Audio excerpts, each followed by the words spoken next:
Hey, Angela Carter Tyson here, and I'm excited to announce the first episode of Financial Fitness TV. Now, if you haven't been following me on YouTube or on my blog or on my email list, then you probably don't know what the heck I'm talking about when I talk about Financial Fitness TV. So this is a new series that I'm starting, a weekly series that I'm doing on my YouTube channel, on my blog, and on my email list. So if you are connected with me in any of those ways, then you'll get access to this series. But this is going to be a weekly series that I'm doing in response to a lot of the comments that I get asked a lot about Angela, how were you able to successfully build a business, a home-based business, with $220,000 in student loan debt because law school was very expensive. That's even with a $15,000 a year scholarship. Right. A lot. But how are you able to successfully grow a home-based business, make five figures, close to 28,000, and make 4,000 a month inside of your home-based business? Even with the debt that you have and getting started with very low money, with a small budget, how are you able to do it? So I decided, you know what, let me do a financial fitness series. So every week I'm going to be sharing with you a behind the scenes look at how I'm managing my money, sharing with you some money principles that have helped me grow along the way that I've learned from 6 and 7 figure mentors of mine, but also things that I've learned from personal experiences, mistakes that I've learned along the way, things I wish I would have known, things that I'm glad that I've known, and things that have helped me really start on the path of achieving financial freedom and wealth. So I mentioned last week when I shared and made the announcement that I was going to start this financial fitness series, that I was going to do like a 3-part series to begin with, to kick us off. So this series is all about how to fund your business growth. If you are someone who you got started in a home-based business because you understood that this was a great vehicle to be able to achieve financial freedom, maybe because you have debt, or you just want to achieve wealth. You want to make money in your business to now be able to fund, investments in real estate and stocks and things like that. Then, but you have debt that you have to deal with. If that's you, you're going to really love our series, especially today's episode, which is how to fund your business growth, part 1. So, tip number 1 that I'm going to share with you in today's video is become a great money manager. Take care of your home first. So what I mean by that is you want to be a meticulous money manager. You want to develop the skill of being a great money manager even when you're building your home-based business, but you want to know how to keep your house in order, your household finances in check first. This is one of the biggest mistakes I see a lot of business owners, home-based business owners make, is that they run to our industry because they're in financial pain.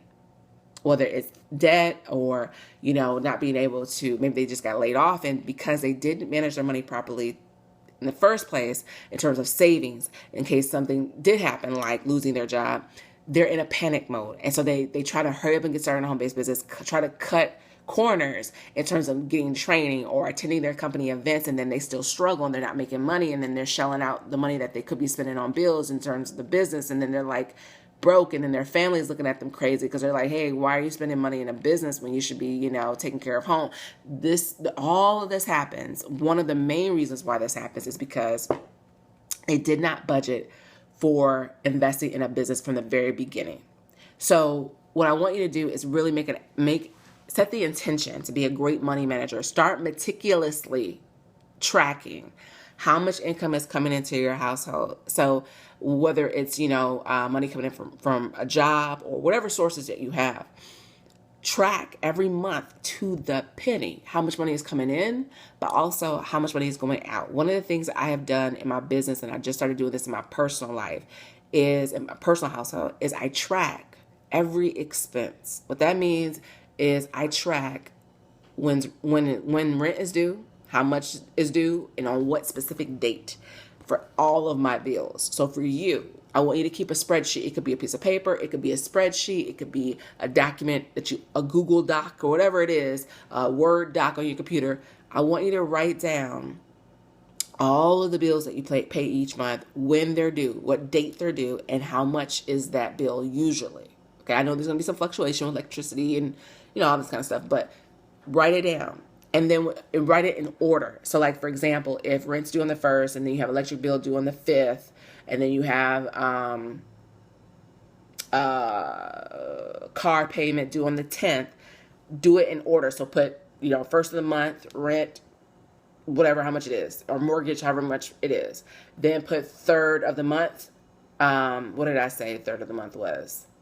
Electric, how much it usually is. 10th of the month, like go in order of the calendar date. Okay, so that now what happens is you should have one account that your checks get deposited into from your job. Okay, now the great thing about having this spreadsheet is now you're able to take a look at, let's say it's the first week of the month, and you look at all of the, based on the calendar. Okay, the first week is, Sunday the 1st all the way through the next Sunday the 7th or whatever, right? And you calculate all the bills that are due. You look at your spreadsheet, you count from 1st of the month to the 7th of the month, all the bills, add it all up. That's for each payment, right? And let's say it adds up to about, let's say we had a rent payment, we had electric payment, and we had, I forgot what was the third one. Oh my gosh, my memory's gone bad. I can't remember what, car payment. Okay, so let's say all of that added up to $1,800. Okay, so what that means is for the first week of the month, your expenses are going to be about $1,800. What you can do, the great thing about this kind of tracking is you could take a look now, and let's say it's we're in the first week of December, we're in the second week of December, but let's say it's the first week of January that we're looking at, and let's say that now it's the end of December, and we're looking. And we just got paid last Friday of the month. And we're looking at January 1st. And our first week expenses are going to be like $1,500. Well, what you can do now is take a look at that account that your checks get deposited into and look and see, do you have $1,500 cash flow in that bank account to now be able to pay all those expenses for that week? So that's a great way of being able to track your cash flow and track and see if you're going to have enough money to cover your expenses. Do that for your household, because I want you to implement that same strategy for your business. I'm telling you, it is huge. It has helped me tremendously. So that way, that avoids you looking up and saying, dang, I don't have enough money to cover, my expenses. You'll be able to see in advance, forecast in advance, how much you'll be able to, or if you'll be able to now cover all your expenses. So I want you to do that. So I want you to get great at becoming a great money manager. Take care of your household finances first. Become great at managing that. And then now take those same skills to your business. The second thing is, like I said, a lot of people don't have the money to fund their business because they didn't put it or include it in their budget from the very beginning. No one really taught us how to budget our money, especially in school. I didn't get this information in high school. I didn't get this information in college and law school. None of that. And school is where I generated all of my debt that I have. All of my debt comes from student loan debt. And you would think that in college they would help counsel and help coach and prepare these graduates to be able to, manage this debt that they have, but they don't. I remember I had an exit counseling, and the exit counseling was pretty much, hey, this is how much debt you owe. Acknowledge and sign that you have this much debt, and just know that in 6 months for your federal loans, the government's going to be trying to collect their payments. That was pretty much the counseling that I received, and no wonder why, there's I was looking at a news article today, there's $1.2 trillion in student loan debt right now. It's ridiculous. But a lot of this is because of lack of education and really coaching and helping these graduates understand how to really manage their money and manage their debt and get out of debt fast, not over 30 years if they're lucky, right? But in 5 years, 3 years. The average student loan debt, I believe, is between 25 to 30K.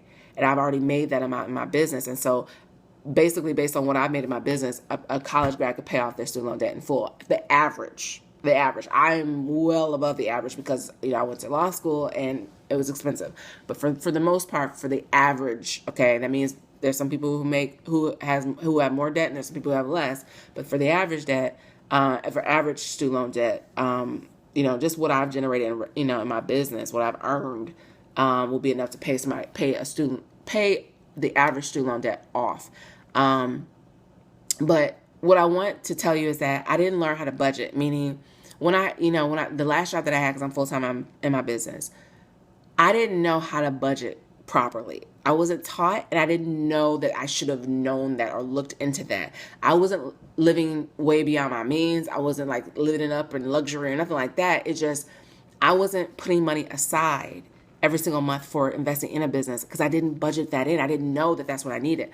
And so what I want to do is kind of share with you a budget, a guideline that I learned from Jim Rohn. This came as a result of me investing in my personal development, buying personal development books.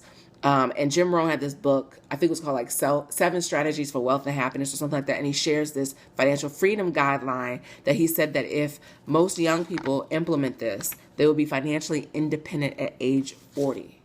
That's how effective this is. So what's the Jim Rohn budget? So Jim Rohn said after your taxes, so like when you get paid from your job, after they take out your taxes, for your check, 70% should be on living expenses and the necessities and the luxuries. So 70% you should live off of completely. Everything should be included in that. Rent, utilities, food, insurance, all of that, car payment, everything, 70%.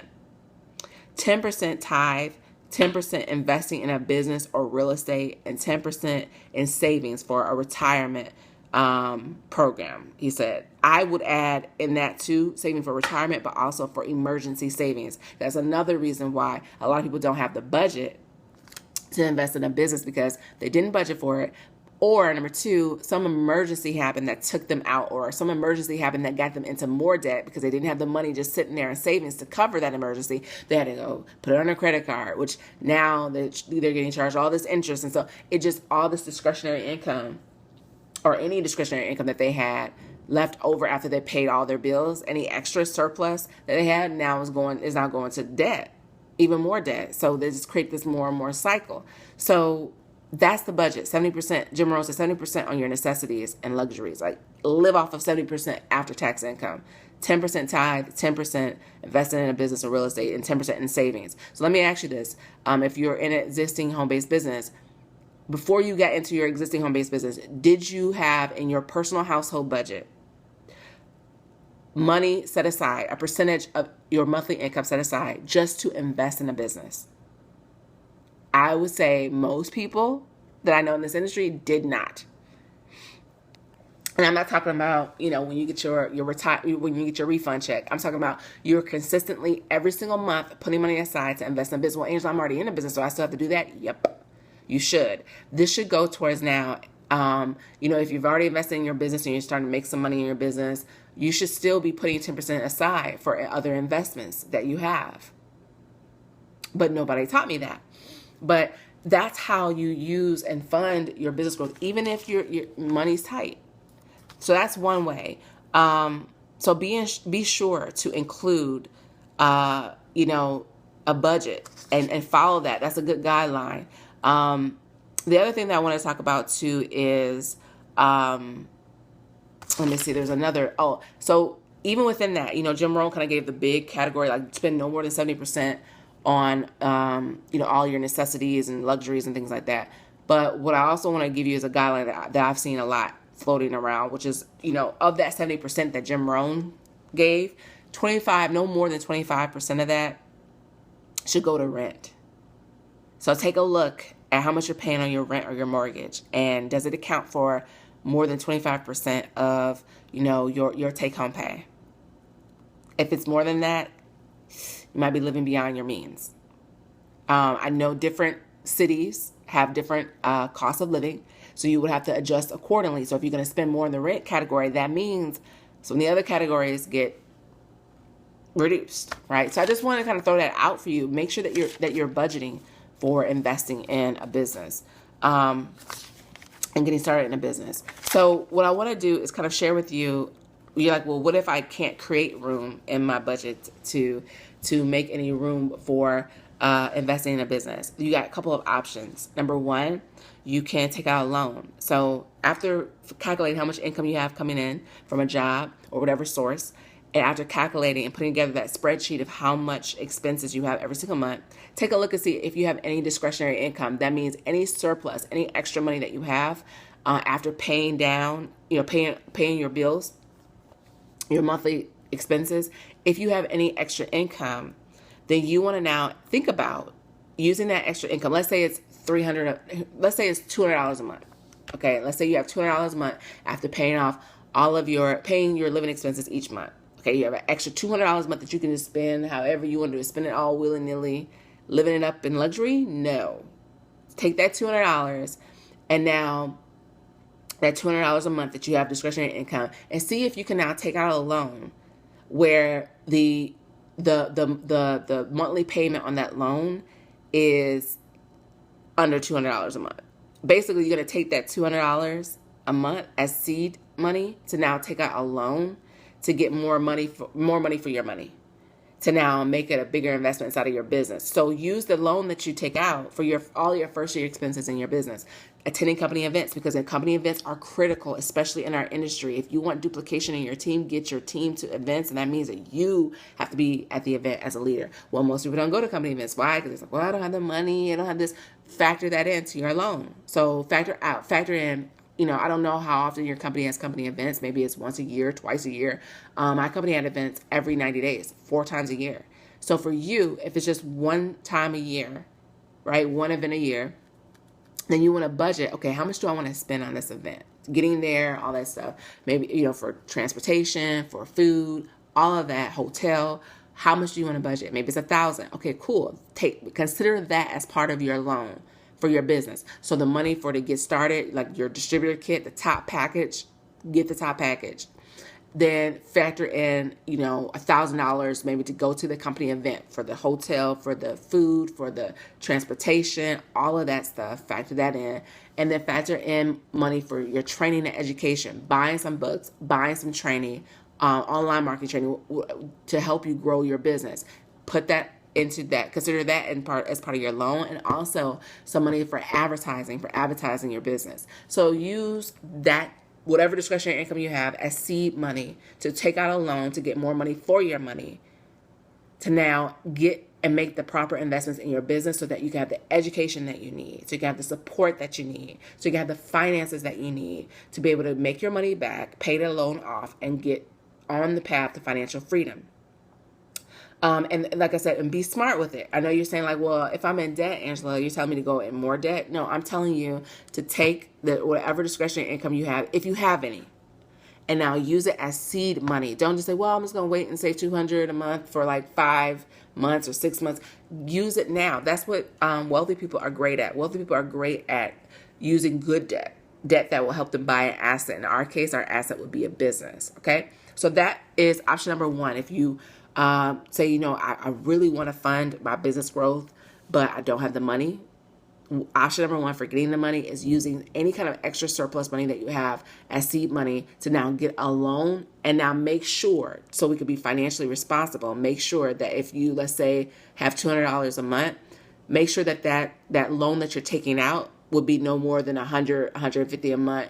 So that way now you still throw $200 towards that loan payment, but you can now make some dent in the payment and your overall balance, even with interest. Okay, so don't feel like, okay, well, I got $200 discretionary income, now let me just make sure that my loan payment is $200.